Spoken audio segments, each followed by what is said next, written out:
talk. Thanks. I don't know exactly what it was, but anyway, he sent a link with the chance to sign up for a free Figma account because you're a student. There is also another free account, but there are like some storage limits to it mostly. So feel free to go directly to that link that he provided in his email. And then there's this other link.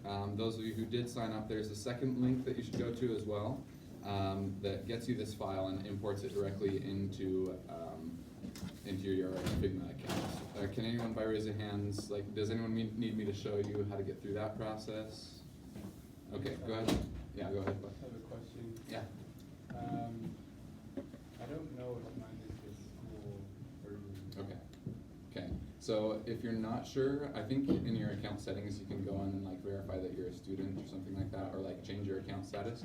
But for class today, you don't have to worry about it because you should be fine with just the regular free account. Okay, so while those of you who need to sign up are doing that still, I just want to kind of give an overview. I know I came in earlier to talk a little bit about the UXD Club, but user experience design is awesome. I think I explained before, this is kind of one of the things that helped me decide on information systems as a major, because it's really just all about using technology to solve problems that people have. And systems analysis, the class that you guys are in, there's quite a bit of overlap in that you're trying to really dig deep into figuring out what the meat of the issue is, rather than just solving something superficial, and recognizing that you can provide some super awesome solutions with technology. So user experience design particularly is related to digital design, interfaces, apps, websites, just making sure that it looks good and that it works super well. So that it's intuitive, you know what you're looking for, and it actually solves those problems that you have. So today we're going to be going over Figma, which is, like Dr. Kettle said, one of the top prototyping tools that you'll hear of. There are a lot of good tools, but this is one of the top ones because it's kind of like the Google Docs of design tools, meaning that you can collaborate really easily using it, and that it belongs in a web browser. You can download the app separately, which I've done here, but overall it's just super easy to use, and they're adding a bunch of features all the time. So what we're gonna do first, I'll be honest, I've used this program quite a bit before, but I've never taught it to anyone else. So if I'm going way too fast or way too slow, please feel free to raise your hand and say, hey, this is stupid, please, and let me know why. But that being said, I'll just go over quickly kind of what are some of the main features here in the interface. And feel free to follow along so that you can kind of see on your own what's happening. I'm going to give you some time to follow along with some specific steps that I'm taking, as well as a little bit more time to just explore and do things on your own. And we'll see how much time we can work here. So I had you import a file that is mostly designed already. I didn't design it, but someone awesome did. So this will just help us kind of get a faster start and see some of the features without having to start from scratch. On the left here, we just have a few, this is just for navigation. You have a bunch of pages that you can see. You can also navigate and see these assets. We're going to look at these more in detail soon. But these are components that are essentially just reusable blocks that you can use anywhere in your design. So once you've designed them once and saved them that way, you can use them in a bunch of places, so you don't have to redesign the same button or the same card every time in your interface. So these layers, or these pages here, so if we go to this pages part, this is what we're going to be spending a lot of our time in, seeing how we can change this design to make it look better, or to fit our brand better, or to meet the needs of our users better. And this is something that, it takes some time to put together this many screens, but again, once you have these reusable components that you can use, you can just kind of bust through a bunch and try out a lot of different styles, a lot easier than you could if you were trying to do HTML and CSS, doing web development, or something else for mobile development. So that's why prototyping tools are awesome, is because you can iterate a lot faster and get feedback from your users a lot faster.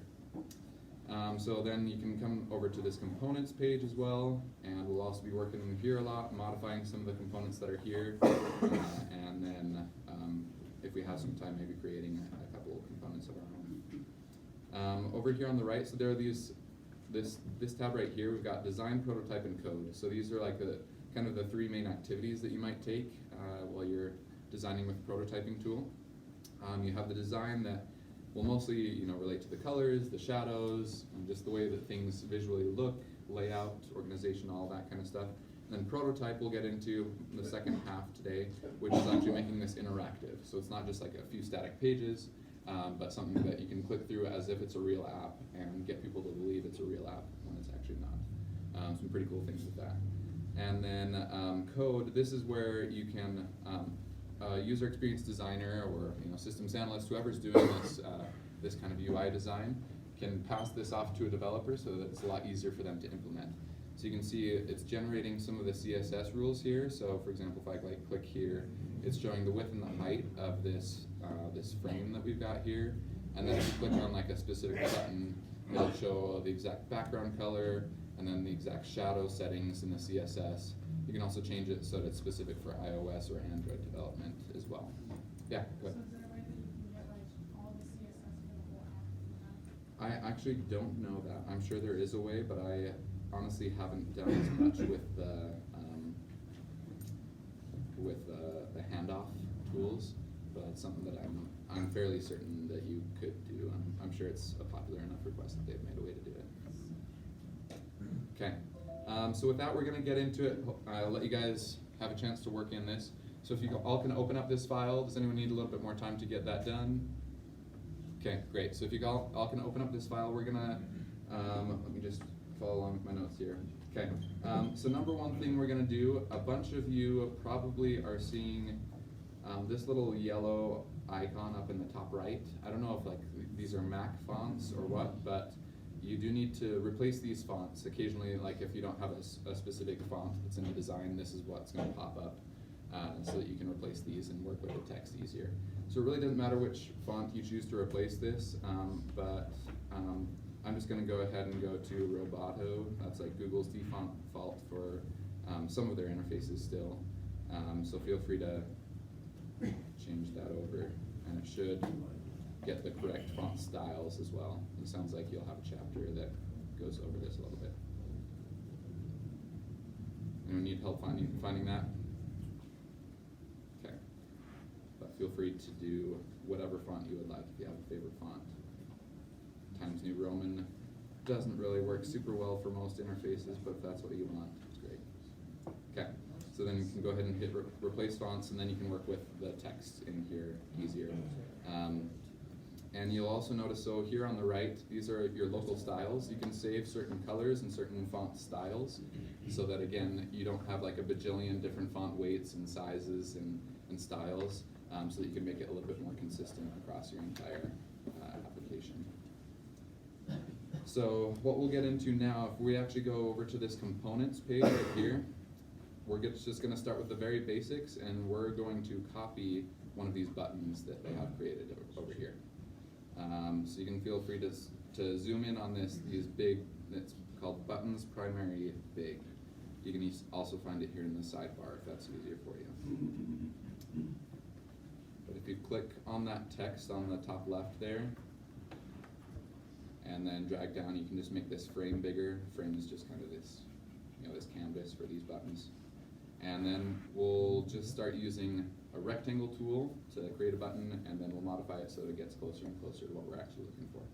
So right here you can click on the rectangle tool, and you can just start out by dragging something that's close to the correct shape. I think by default we should have these guides on, where you can see like those dots right there, you can see that it's lining up with the edge of the button. So you can make that line up, and also make this line up with the other edge. I'm sorry, where did you go? I was trying to figure. Yeah, no worries. So where did you? Yeah, if I'm going too fast, thank you for letting me know. So you click on the rectangle, it's up here in the top left. Yep. And then that just opens up the rectangle tool. There are a bunch of tools. We won't use most of these today, but you know, you can draw lines, arrows, ellipses, whatever. And then just drag it out How did you get to your buttons? Sorry. to the button. Oh, it's in the components page. So if you're on the left sidebar here, Yep. oh, I guess that's a little bit blurry. Sorry about That's that. okay. But anyway, up there at the top, there's pages, and you can click on components. If you're not seeing the pages, there's a little like caret drop down there. And then zoom in. I see components. Okay, so once you're on components, so I'm zoomed out here, so it's kind of in the top left-ish area.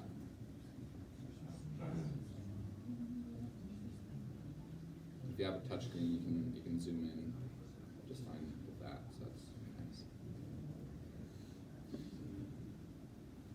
Okay, that helpful? Okay, cool. So next thing we can do is we can change the color. So if you would just click on the button here, or the gray box that we've made, first thing we want to do is we want to change the color. So over here on the right, this is all the settings that relate to like the current shape or current object that you're working with. And we can go over here to fill and click that gray box. And then there's this eyedropper tool that you see in most design tools. You can just click on that and we'll just get the color directly from there. You can also like copy the hex values, but we'll just do that to be faster. Anyone need more time on that? Cool. Okay. Next thing, so we want to make this have rounded corners. We'll go ahead and just click on the box right above it, the button right above it, so we can tell what the corners are on that. Tip for you, so I think on Mac it would be Command, but on Windows, if you hit Control and click, that helps you single in, like if you have grouped objects, like this has the text and the button like grouped together. So if you do Control click on the box, then that'll just take you to the property specifically for that box. So you should be seeing like this primary color right here pop up. And then right here on the top right, you can see like this is like the height, the width, and the position. You can see that the corner is around like 25 radius. So you can put that same value in. If you click back on your box that you had before, you can put in a radius of 25. And it's as simple as that. You can also drag it around, so you can just experiment with a bunch of different radii. Yeah, for sure. So if you click on the other button here, so that's a Control click, you can see the radius value right here, so you know it's a 25. And then if you click back on your own box, you can come here, the corner radius right here, just that little arc, and then enter a 25. That should match it. Need it one more time, anyone? Okay, great. Next thing that we're gonna do, let's just make sure that it's the same height as these other boxes, or these other buttons here. So if you can see, the height value is also there in the top right. So we're looking for a height of 48 pixels. So we can change our own, and just modify the height directly in there as well to be 48 pixels. Okay. And don't worry, this is like super basic stuff, but we're gonna get into some powerful fun stuff here by the end of class, so no worries. Next thing we want to do, we want to add a drop shadow. So these are two different buttons. Like this is like the active button, and it's got a drop shadow behind it, and it's kind of hard to tell with these colors. But then this is like a button that you've pressed in already, so it doesn't have the shadow visible anymore. So this one has a red shadow behind it, but we're just going to stick with the standard gray because we're actually going to change the colors here in just a little bit. So one thing I actually forgot, so on the fill color, before we get to the drop shadow, so you see that this box, if you do a Control click, has the primary color, so that's one of your like saved colors, so you can have some consistency in your application. So we're going to change that here, so we don't just want to use the hex value, we actually want to link that so that it's the right color, so you don't have to go in and manually change like 100 buttons when you have a gigantic application. So we can, if you click on this little button that has the 4 dots right here on the fill when you clicked on your box, if you click on that, you can find the one that says primary right there. It's your saved color style for that project. So again, when you've clicked there, there'll be a little button with 4 dots here, and you can add your color style primary. Okay. Looks like there's actually a subtle color difference there too. Okay. Next thing then, we'll add the drop shadow. So you can see also in the sidebar there's this little section called effects. So that's where we can add shadows and a couple other things. So you can just hit the plus button right there, and first one to pop up should be drop shadow. So again, on this top button here, since that's the one that has the shadow, we want to see what the settings are. So you can click on that, since we're just copying something here. This little like sun icon here on the right, you can click on that and it'll show you we've got a blur of 8 and just a Y value, so that's just underneath of 4 pixels. So it's going to be like 4 pixel shadow that blends over 8 pixels. You can see some similar things in CSS if you worked with that much before. So you can do the same thing with your box, just click on the sun shadow, and looks like we already have a Y value of 4 pixels, so you can just change the blur to be 8. And like I said, we're leaving it to be kind of a black or a gray shadow here. Anyone need to see that again? Okay, so on the button that you're copying, you can do the control click. You can see the drop shadow is already there on the right. So you click on the sun icon, and you can see the settings that are there.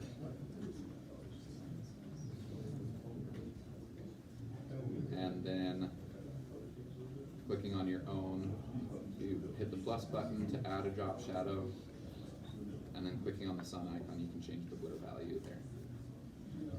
Okay, we're not going to worry about text yet. We'll come back to that if we have time, but there are like a bunch of tools to learn here. I always like just kind of copying some other designs. It's kind of like a really good way to like practice some of your skills. So let's move on to something here where we're going to see like the power that we have, like having these color styles. So if we come over in, yeah. David, you made, right? Yes. Where do we copy other people's designs? So if you just Google like Figma, like free Figma UI kit or free Figma like app, mobile app or something like that, there are entire websites that are just like Figma freebies, I think is one that I got this one off or something like that. It links to just tons of free files, and you can either there are different design programs. One of them is Sketch, that works only on Mac. So Figma has like an importer where you can import Sketch files if you don't find what you like that's already in a Figma format. But you can either download a file and import it, or it links directly in, or adds it directly into your account like this link did. So there are a bunch. If you just want to find, if you just Google it, you can find iOS design kits where it's already got the keyboard and interface of an iPhone. So tons of different options there. Good question. Okay, so we're gonna see, like I was saying, the power that we have with creating some reusable components and styles that we can use in our application. So again, we don't want to have to change, all of these 40-ish screens individually. So what we'll do here, if you just click on the pages page right here, and then click anywhere, so you should be seeing these local styles pop up right here. So we're gonna go down to the primary color that we worked with that button before, and you can see this kind of little settings icon here. Go ahead and click on that. That one more time. Yeah.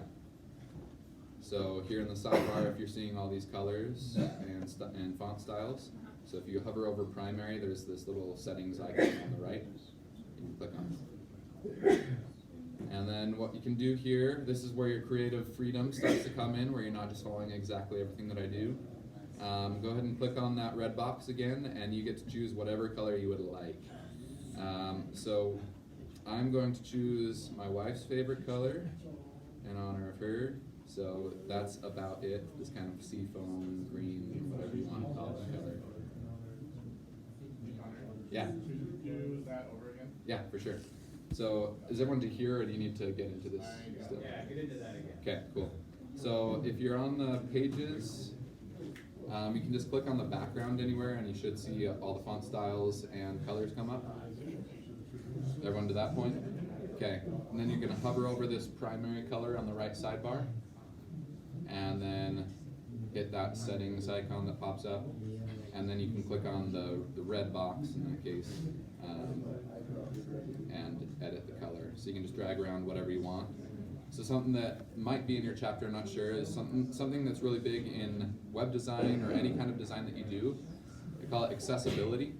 So that's a big thing in design nowadays. We want to design so that anyone in the world can benefit from the applications that we design. meaning that includes people who are colorblind, for example. So some people who are colorblind have a really hard time differentiating between colors if you have like too light a color with white text on it, for example. So like everyone can see what this would be like if I made this text, you know, this color like that light, and I asked you guys to read like, what does that text say right there? Like no one has any idea, right? But some people are more sensitive to this than others. So there are guidelines that you can find online about like how much contrast to have. So anyway, we just kind of want to make sure that it's like a dark enough color that like the white text can be seen against it. So that's just kind of a rule of thumb for you guys. But anyway, feel free to change that to whatever color that you want. And if you go back here, you can see that almost everywhere that there was red, it's been replaced with that color that you have. So if you design your Figma files the right way, it's super easy to, like I said, iterate on a design very quickly so that you can change, you know, visual styles and preferences or align to a background, something like that. Okay, how are we doing? Any questions so far? But So if we chose a really bright color, is there a way to easily change all of the button text to black, for example? yes, I think there is. So there are a couple of different ways that you can do it. Number one, some of these textiles that you have in that same right pane, I think you can change. Well, it looks like not in this file did they define that, but I think you can define like the default color in a few of those styles. But maybe the easiest thing to do over here in components, if you go back to the components page, these components are like the master components. So they're linked back to everything that you have on the other page. So let's see an example of that. Let's go ahead and change like this button big. Let's change that text to black, just in case you used a bright color, right? So again, if you use the control click, or command click, I think it is on Mac, and you're hovering over the same text here, you can just click on the text and now change all your text settings. So right now, sorry, I'm going a little bit fast for this piece, but you can definitely find it on your own if you are interested. You can come back to, you know, save to the same default style or color style. You can just click on the black. And now if we come back over here, you can see that anywhere, it looks like these actually are not linked to the master component. Some of them are. Here's one example, I think. Actually, no, that one isn't either. So unfortunately, the person who made this design didn't link back to the master components in all cases. Let's find one other example, if I can. Let's see. I wonder if this one is linked. Change that to a black. Let's see if that impacts things. Okay, also looks like that one isn't. But usually, just so you're, usually you would just kind of copy this component and it is linked back to the master component that's usually stored in a different page or the same page. Here. I'm in a different page. Oh, that would be why. Okay, yeah, sorry. If it was changing it on yours, then that's the right thing. I was going between two different tabs. This is the one I was playing with earlier. I'm going to close that out so I don't confuse myself. So yes, they did do it correctly. I'm like, I swear this worked before when I was doing it. So yeah, so it will change it in all the linked components on your other pages. Sorry about that mistake. Any other questions before we keep going? Yeah. Show that one more time really quick. Yeah, for sure. So if you're on components here, these buttons that we were working with before, so you can just do that same control click to get to the text, and then over here you've got the color settings for this, for the fill for this text, and then you can just change it to any of the color styles you have here, or even unlink it from that specific style and add a custom color. That help? Yeah. So one thing that we probably do want to do on this component, because I mentioned that it has like this red shadow. If you'd like to, you don't have to follow along with this part, but you can change it so that shadow is just actually black, so that we don't have this really weird pink shadow behind a blue button. Okay. Any other questions before we keep going? Yeah. I'm so sorry, can you do the shadow again? Yeah, for sure. So just control click on the box, and then you'll come over here to the right, just where we were before working with the shadow. Click on the sun icon, and then in the bottom left you'll see the color settings. So you can just drag that over to black here in the bottom left. and that'll change the color of the shadow. Or you can use any like the document colors or saved colors here. Cool. Alright, so we're gonna go to a couple things that are a little bit more powerful here, and that doesn't mean they're difficult, but they're maybe more exciting. If you have like really good attention to detail and really good patience for this kind of thing, and this excites you, like this, I love doing this kind of stuff. Like I can spend a couple hours doing it, just obsessing over the details, but maybe I'm weird like that. So if that's not your thing, we're still gonna have a couple things for you here. So let's go back to the pages page here, and one thing that I'll walk you guys through right now is Figma also has these awesome plugins that can just like dramatically expand some of the features that you have. They're written in JavaScript, so if you want to write a plugin, have at it. But if you right click anywhere on the page, we're gonna walk through this here. So right click anywhere on the background, particularly. If you go to plugins, we're gonna hit manage plugins. I already have a bunch of these installed, but I'll walk you through how to install just one of them. So right click, plugins, manage plugins. If you hit that, it'll open up your plugins. And I'm not sure if it's like in a different tab or something on the browser, but anyway, you can just click back if not, it's needed. So we're gonna, I think this, it should come, is anyone not to this page? Anyone need help getting to this page? Okay, sweet. So now we've got this popular list. The top one right there is called Unsplash. Feel free to click on that one, and up in the top right, you'll see an install button. If yours isn't Unsplash, that's totally fine. You can go down here in the bottom corner, you'll see Browse All Plugins. Once you click on that, you can just search for Unsplash. Yeah, so you can hit install.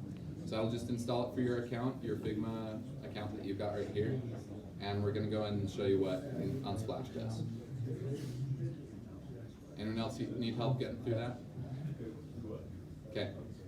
So go ahead and hit the back button, or if you're in the local app, you can just go back into the tab here, just until you're back with your files. Okay, so what Unsplash is a free website online where you can download, or where you can use like any photos, like royalty free. It's like free for any of your personal projects. And it's like really good quality photos and images that you can use. So if you've ever like done a Google search and like tried to change the settings to make sure that you're not gonna get sued for using a specific image, I know we don't have to like do that for every single project, but if you're gonna publish something online, like sometimes you're concerned about that. So Unsplash is really awesome because you can use it just like for free in all of your projects and super high quality. So this plugin just takes that and searches the images that you have from that website so you can place them directly in your file.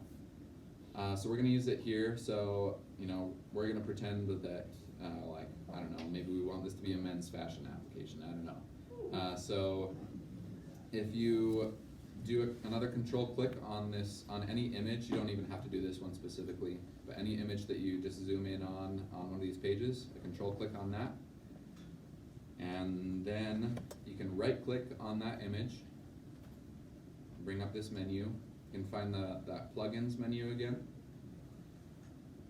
and then Unsplash should be listed there if you installed it.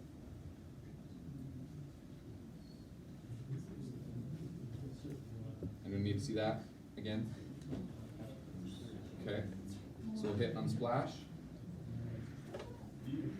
and then here is where you have access to all of these. So if you want to search for whatever you want. I don't care if you want to change the application, but I'll just go with what I was saying before. So men's fashion, something is going to come up. So we'll go with the cool muscle car, and you can just replace the image like that. If you need to see that again, I can do it as well.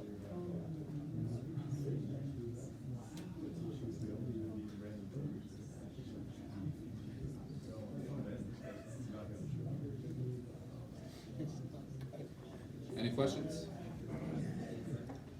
Nice. So this is something that you can imagine you could have a lot of fun with, just switching out all the images. They're like background images that you can use, so if you have like a header on a big desktop website that you want to replace with some like cool pattern of, you know, glass windows, so you can invoke, you know, the business feel.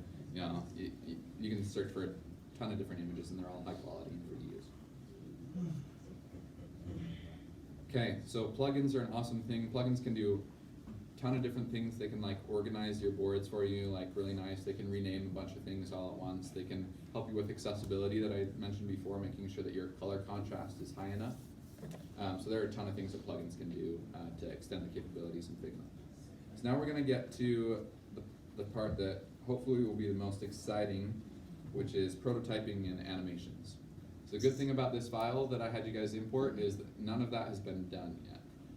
But we're gonna have a chance to work with that a little bit, and you guys can see how easy it is to add these transitions between these pages.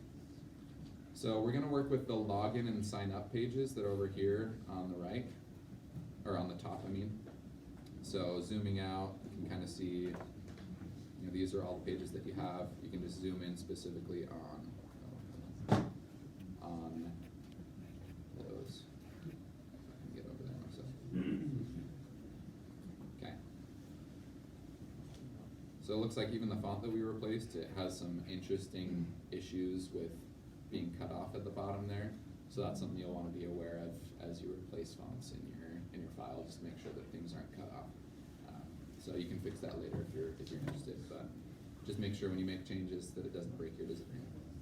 Okay, so we've been working exclusively in this design tab. If you're on that right pane again, we said that there are like these 3 different tabs. So we're gonna go take a look at the prototype tab now. So you can click on that prototype tab, and right now, there's not really a whole lot of interesting stuff there. But if you click, so what we're gonna do first here is you can see that this one is like, so we've got a sign up page and then a login page. And obviously if you're on a website, you expect, if you already have an account, it's just gonna take you to a login page, right? So you can just click on this piece of text right here, already have an account. And if you're doing this design for yourself, you can like group these two together. So if you, whether you click on the arrow or the text, it'll do the same thing. So you're gonna click there, and then let me zoom in just a little bit better so you can see this. But there's this little like circular node on the right of the text there. So if you click on that and then drag over, you see this little arrow that appears, and then just go over to the next the next frame to the right and release it. And so that's as easy as it is. You click on something and you point to where you want to go. So, and then you can see we're still working with this interaction here. You can change a bunch of things. If you've done PowerPoint animations, it's pretty much the same thing. So you say, hey, on click, I want to navigate to here, the login page, like this entire frame here. So you can change it there if you don't want to drag and drop. But then you can change the animation as well. Again, on this right page, just watch while I do it, and then you can do it on your own. I'll give you some time.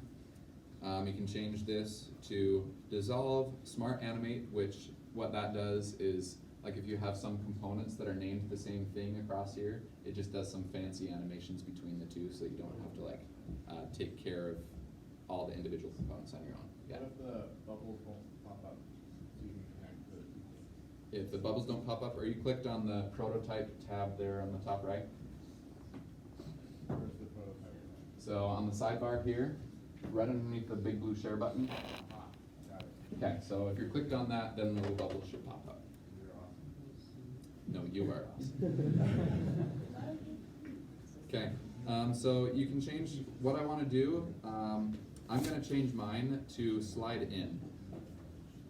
So this will animate. You can see that little like GIF right there shows you what the animation is going to do. But you know, if I click on I already have an account, I want like the login page to like slide in over the content that I have. So that's what I'm going to click on, and it looks like it's already coming in like to the left. That's the way that I want it. And you can change here like the timing. You can change like whether it eases out or eases in. And that's kind of like whether it goes faster at the beginning or at the end. And then I'm going to change mine over here. You can see like this little stopwatch icon. I'm going to change mine to 200 milliseconds because 300 seems a little bit slow to me. I've done this before, so that's how I know. You can just experiment. But then, if you want to see what that looks like, Yes. All right, we're getting excited here. Yeah. So up here on the top right, we've got this play button that says present. Go ahead and click on that. And I believe it opens up a new tab even if you're on a browser. It'll load here. Okay. Anyone need that again? Okay, and then if you click on that text, already have an account. No. Oh my goodness. Is this a thing that's not clapping? Sweet. Okay, so you guys are powerful. Like you just made a transition on an app, and no one can tell that this isn't real. Another cool thing with Figma is that there's an app you can install on your phone. I think it's called Figma Mirror. If you open that up, you can put these applications directly on your phone. I think this one was designed for an iPhone, like an iPhone 10 or up. So if you download the app there on an iPhone, like it will be like formatted correctly for your screen. You can just go in and you can start tapping through, and people will think, hey, wow, it's a real application. So you can show, hey, this is the design we're thinking of. Like, let's just tap through it a little bit here once you've added all these transitions and animations, and say, hey, what is there something here that doesn't make sense to you, or what do you think of the design? Or all these kinds of questions that you could ask as a systems analyst or as a UX designer that will help you solve someone's problem. Okay, we got a lot of questions, so we'll start here. I saw you. So when you make changes to your prototype, what's the fastest way to have those updated? Do you have to go back to the play button? So I like to keep both tabs open. If you keep both tabs open and then you make some change, so let's say I don't want this to ease out or to slide in, let's say like push, something like that. So then if I go back over here, sorry, down in the bottom you can see these arrows, so I can just go back to the beginning, and then I can click already have an account, and it pushed it over instead of sliding on the top. So if you just keep both tabs open, it'll update live. Other questions? Yeah. Can you do this design on your phone as well, or just do it? So I think on Figma you like it will have a very like pretty much the same interface if you try to access it. So you do have just the app that like mirrors the design. I don't think you can change very much on there though. You might be able to change like a couple things, but it's intended to be pretty minimal. Yeah. What are the advantages of the local version? Of the local version, sorry, what? Like, do you have Oh, this this. downloaded? For me, I just like don't like seeing like the browser Chrome. That's probably like the number one thing for me. I like having a little bit more space, and also like it's on the icon and stuff. I think I think updates like I think it integrates with your file system like a tiny bit better, stuff like that. But it's really minimal difference. Go ahead. Yeah, I'm just curious, and I don't know if you have like much experience with, going from the design phase here to actually like building an app. Would you be able to just describe kind of how that would work? Yeah, so I don't have a ton of experience with that, like you said. It's kind of interesting because the experience that I do have with it, I actually have never worked with someone that's like handing off from this application to me as a developer. I've only worked with like static files where they decide, send me like a PNG or a PDF, say, hey, this is what we want it to look like. And then you're kind of left guessing. Like they might provide you with some other assets like the colors or the images that they use to mock it up. But you kind of just have to guess what the margin between these things is, with the CSS or whatever. So I can't speak to like how much easier it is, but I can imagine having done it the other way that it would be a bunch easier. So yeah, you can like export this code. Again, since I haven't worked with this much, I don't know exactly the features to do it.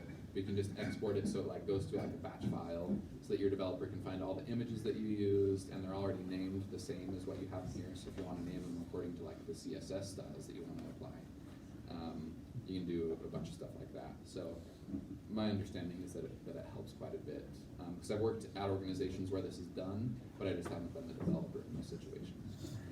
Yeah. How does copyright work with Figma? It's pretty much the same as what you'd have with other stuff. So the good thing is like you got to be careful with the design community because a lot of people are like, hey, I made it, I put it here on the internet, go use it. But then a lot of other people like, this is how they make their livelihood, and you have to just be super sensitive to that. Like you don't want to take something and redesign it a little bit and say, hey, this is my work, or you can just post it to where anyone else can use it. Usually on any site that you go to, you can find some place that talks about like a license that the files have, whether it's for each individual like designer or whether it's for the site as a whole. So you just kind of have to look around for that. Some that you might see, like one that's common for like developers is like the MIT license for open source projects, which it means like you can reuse this, you can change it, you can post it anywhere, you can even use it for profit, but you just have to include this license here so others can continue to use it and modify it. That's one that's like really common for open source software. But for design, you might have to look and see a lot of them will just say like, you can use this as long as you don't modify it, or you can use this as long as you attribute me as the original author somewhere in your application. So I'll show an example here in a couple minutes. We go till 9:15, is that right? Yeah, Yeah. I think we have a failed project presentation today, is that correct? Is there anyone who's planning on doing a failed project presentation today?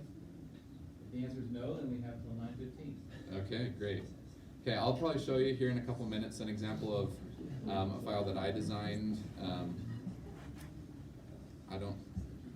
How was I going in that direction? Can you remind me what your question was? I just had a big brain freeze. Copyright. Copyright, thank you. Yeah, so I'll show you one application that I designed for a startup that some friends were doing. And I just used some icons, some illustrations really in my program. So I just have a place that before it gets like posted publicly, that I'm gonna like include the link so that people can see that. Post the link to like the website where I got it and the name of the design company, I think it is. So I haven't actually like put that attribution in my own file, but before I post it anywhere, I'm gonna make sure that I do that. Yeah. So, question about sort of this process. Are UX analysts and UX designers typically distinct roles? And if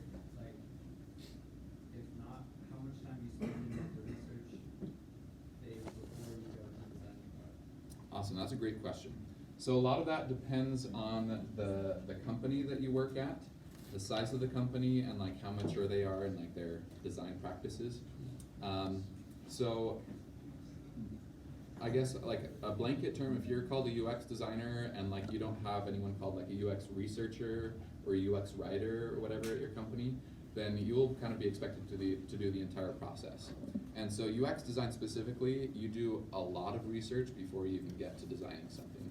So as far as like actual time, like it might be about half and half, where you do about half your time is doing like user research and compiling that research and looking for insights, and then like half your time is spent coming up with some potential solutions that might not be high fidelity like this is here, that might be more like sketches essentially. But then once you have the right kind of a design, then you iterate on it here in a design program and come up with the final solution. So it might be around half and half as far as like figuring out what the solution needs to be and then like trying to come up with that solution, right? But then if you are at like a bigger company, like you'll hear, hey, like I'm a UX researcher, and that means that all I do is I interview users and I compile the insights that I find, so that you'll hear them as like a UI designer or like a UX engineer sometimes, where there's like they do like even some of the coding. Like the titles vary a ton, but like a UX researcher will just do the research, and then you'll have someone else that actually does like the designs in a program like this. Does that help? Yeah, that's awesome. So is Figma solely like a design program then, or does it have like any user testing or anything? So you'll see some of the plugins that people have like are either trying to like create some of that testing within Figma, or it'll link to other websites where you can create an account and like import your Figma files directly, so you can like, you know, have some analytics on like where people clicked and did they find what they were looking for quickly, that kind of a thing. So Figma itself is just the design application, but you see people extending it in a lot of different ways. You'll also see that with Sketch. That was kind of like the original like UX and prototyping or UX design application. And then I can't remember the name of the other application, but they were linked together by a plugin, and so you could get like some really powerful like just static designs with some really powerful prototyping, and then like another tool to do like your user testing and stuff like that. So you'll see people extend it in a bunch of different ways. Yeah. I'm wondering about the rest of the functionality. As you go on the second row, it's like picture, you know, how would you Yeah. get the camera button to take a picture like that? Yeah, so again, this one doesn't, so Figma won't actually integrate with your, with the actual operating system. That's where you would have to start getting into the code, to the code and everything. But you can, you know, you're essentially just trying to recreate the functionality as close as you can. So if you wanna like just, recreate this, so what you might do if you're just trying to give the idea to a stakeholder or to, you know, someone that's giving you feedback, a user, you can like click on the button here when you're in the prototype area and just say, hey, I'm gonna like take a picture and it's gonna like bring me to this screen right here, right? And then you can like drag that around. And there's some more advanced like animations and stuff where you might even be able to drag this box and focus on something, but that's beyond what my skill set is currently with Figma. Yeah. What would you say are some of the major roadblocks in the design process? That's a great question. So number one, like, I guess I should say, so number one, like design is an iterative process, right? So my favorite thing that I always say is that you need to fall in love with the problem and not with the solution. What that means is that it's really easy to just do design in like a linear way. You just hear from a user, hey, I want an app that can do this. And so you create an app that can do this. And they're like, awesome, thank you. But there's a whole lot more there that you may have to discover what the user actually wanted to do. And you may think, oh, I came up with this awesome feature, they're gonna love it. And then you get there and they may not even actually think that solved their problem. Because they told you one thing, but they were really thinking or feeling something else. So I don't know that I'd call that a specific like roadblock, but you need to make sure that when you're designing something, that you don't just design on like the surface level needs, what a user says that they need. You need to design something that like really gets at the heart of what their issues are. So one example, we had a club meeting last night and we had a great presenter who's a UX designer and a design instructor.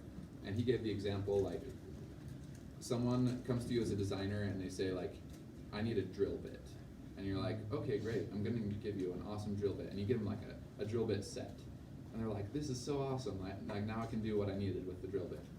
But if you're like a UX researcher, this is just like a hypothetical, right? But you'll go to them and say, great, why do you need that drill bit? They're like, I need to make a hole. Well, what's the hole for? I'm putting up a bookshelf. Like, why are you putting up a bookshelf? Because I love to read and I've got a bajillion books on my floor right now. I don't have a bookshelf for them. And then the example that he gave, well, if you're gonna create a solution for that person, you're not gonna give them a drill bit. You're gonna give them a Kindle. You're gonna design something that really addresses the fundamental need that they have. And then he like put up a mind blown emoji where the user's like, oh my gosh, that's so cool. So yeah, that's like my first thought is that you need to, as a designer, you need to figure out what is getting in the way between you and your users and you actually understanding what the problem is so that you can actually address that. And so that's what all this user research is all about. You know, it might sound like really weird to spend half my time trying to figure out what they want rather than just saying like, I think I know what they want, let's just go build it. But you'll find that all the research that you do can pull out some like really powerful insights about how you address that problem. So I don't know if that like answered your question super well, but that was maybe me on a soapbox. That's great. Okay, go ahead. On the same question, when you're creating a solution with Kindle that's not something they expected, Mhm. do you go just build it and then show them it, or do you bring the idea behind it first and then go through it? Yeah, so that's where you definitely like, that was definitely skipping a bunch of steps, so I appreciate you bringing that up. You don't just figure out what their need is and then say, you know, that's what like, I think you've talked about maybe in this class, maybe not yet, but like in your IS-201 class, you talked about like waterfall versus agile, right? That would be more like waterfall, right? Where you spend, 2 years developing this awesome thing and then you deliver it and then you figure out, oh, hey, they don't need a Kindle, they've got an iPhone, right? Something just like surpassed the technology that you were working on for 2 full years. So design works in a similar way to like agile methodologies where you're constantly iterating and you provide to them first like the bare bones solution. You say, hey, will this address your need? Like, let's talk through this. Let's have you go through this flow and see if this works. So yeah, you're absolutely right. Like, you might say, if you're like designing a Kindle, I'm just throwing this out, but like, hey, I'm gonna take this book and I'm just gonna take a single book and digitize it. Like this is just a PDF file on here, on this like little brick device, and you can say, would you like this? And they're like, yeah, like that's lighter than a book, like I can do that, but it would be great if I could have like a couple different books. Like, can't you do that? And they'll be like, yeah, that's a great idea. And let's discover that a little bit more. Let's see what we can do to create to add multiple books to this Kindle device. And then like, wow, there's like a whole big business opportunity here, because then you can have people buy books a lot easier than going to the bookstore. So then when you're gonna like be working with a product manager and like your business stakeholders to say, hey, what's the value that we can provide to a business here, while we're simultaneously like making life so much easier for the users. So that's where like IS majors can like fit this super well, because we're trained to look at things in a business context while also being able to like deliver things in a super powerful way for users. So that's kind of just the way that you might think through that. Again, that's kind of like a weird example to like provide a Kindle for a drill bit, but that's kind of the process that you would do. Like you'd bring to them a sketch, or you'd bring to them like a low fidelity prototype that's not like polished like this, and say, hey, like just this feature right here, like can you click through and show me how you would do this? And they might be like, this is super confusing, I have no idea where I should go. So you can iterate through that until you kind of find that final solution that would end up being a Kindle. Right? Any other questions? Yeah. Have you ever worked with graphics designers, and like what if you're a UX designer, is there a distinction between the two roles? Yeah, that's a great question too. And again, you'll find a lot of this varies company to company, but by and large, like graphic design kind of has a few different segments.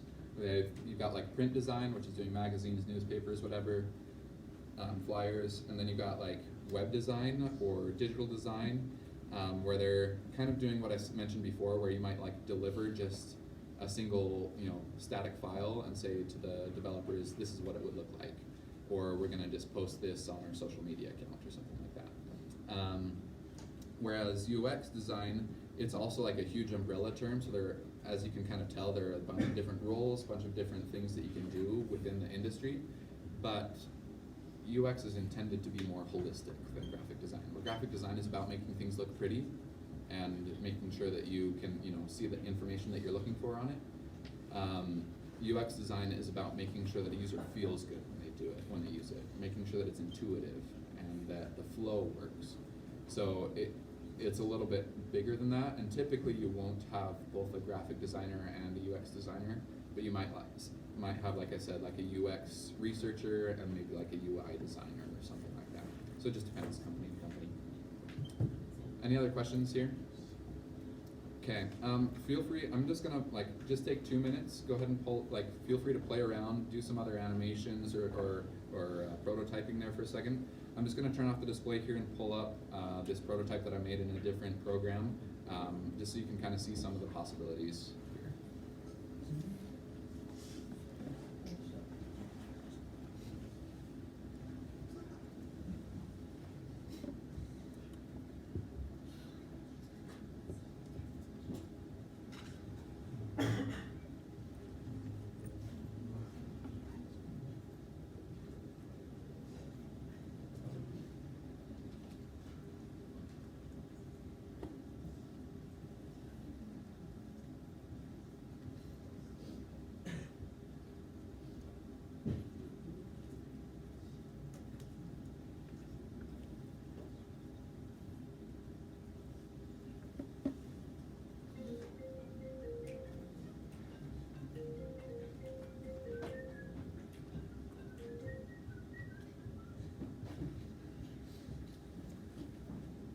Okay, so this is coming up here. So this is something that I made over the summer. I actually used a different program called Adobe XD, so it works with like Photoshop, Illustrator, etc. It's the reason why I didn't have you guys work with that one is because you just have to download the program, so Figma's a bit easier, but it's also one of the top 3.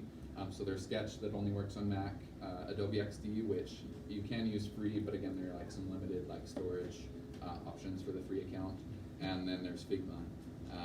That's the one we've been using. So anyway, this one I created for the startup that my friends are doing. I got permission to kind of share this with people, but they're in the middle of launching this. The idea is that this application will allow people to like have a good experience while they're in restaurants. And the idea is to prevent bad online reviews for restaurants. So besides like being able to take like some of these actions that you guys can see in here, like they can also like complain directly to a manager, so that rather than like leaving the restaurant like disgruntled and angry and then going and publishing a bad review, like the manager can address that while they're still in the restaurant. So anyway, we're still like, I just kind of helped with them over the summer, and they're taking these ideas and or taking their idea and running with it a little bit more, and iterating on it, right? Just trying to come up with the right solution. But the idea is that, you know, you could interact with your server, interact with the manager in the restaurant so that you're more satisfied, and the manager is going to have all the data about how you're interacting with your server, all that kind of thing. So this would be like on your phone, on the web browser, and so you don't have to download an app. But you can see, like I've, you know, created some of these different animations here, which actually this one is a little bit broken because this is the one that I shared with them. They ended up changing a few things. I apologize. I'm gonna have to go back through and do this. But anyway, so you can hit like ready to order. You can see there are some animations, and hit confirm, and there's this cool thing that comes up, and then you can say, hey, your server has been notified. They'll be coming over right away, and then your server acknowledges it, and they're coming over, and then it like grays out that button so that you can't press it again once you've ordered, kind of thing. So anyway, this is just something like, honestly, this is like really rough. Like this is what I did in order to learn how to use these kind of design programs. And I've improved on it a little bit, but like still there are a ton of things that I would do to change it, to make it more user friendly, to look better. But it was like a really good learning opportunity for me. So if you guys are interested in this, like I'd absolutely encourage you to find some kind of a project, whether it's an app idea you have or something that you'd like to help someone else with, and just like go start building, go start figuring it out. It's like a lot of you know, for coding, like that's the only way to like actually gain the skills is just by doing it, and especially applying it to a real problem instead of just like following a tutorial online. So there are some awesome tutorials online for XD, for Figma, where you guys can learn a lot more advanced functionality. You can do that too. But I would definitely encourage you guys to start doing it on your own. You can like work with these files that have already been pre-designed and change a bunch of things like we've been doing today, or start doing your own design. I can show you one more thing here with this project. So it's not just for mobile, but you can also, let me pull this one up. So you can also do like desktop apps or websites. So I'll just pull this. That's weird. Anyway, so this is what this is like the dashboard that we created for a manager to see, you know, how guests are interacting with their servers and how their servers are doing at actually responding to those requests. And this one was actually an example of a free file that I found online and then just started modifying to fit my needs, because I just needed something that was quick and dirty that we could show off to like people that, you know, possible restaurant partners that we were working with this on. So I just modified this to kind of make it look like what we were trying to do, so that they could get the idea and so that we could iterate on it further from there. Yeah? Do the free files ever have code attached to them whatsoever? Do these like design files that you have? So I think also, I'm not 100% sure on this, because again, I haven't done as much with these features, but you can like have code for the animations between things. So, you know, you can export the code that's just like here where the buttons go and stuff, but you can also export like when you click on this button, this is the kind of an animation or transition that should happen.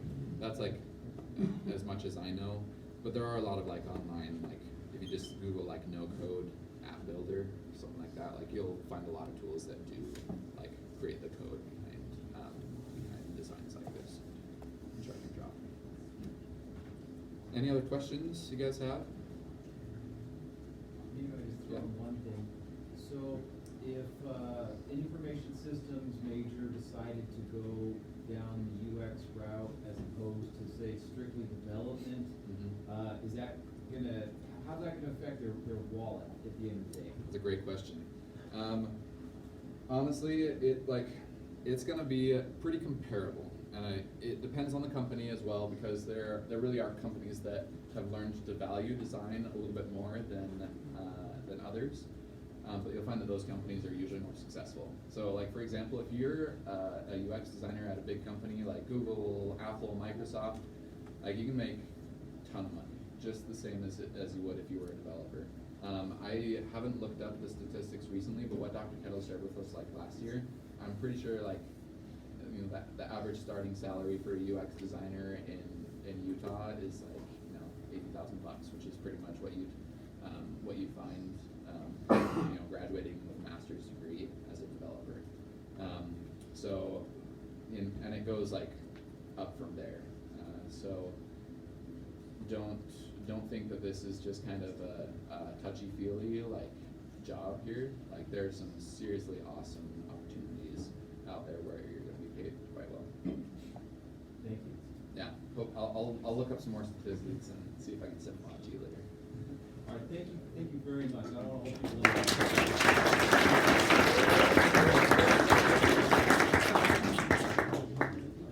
Nancy?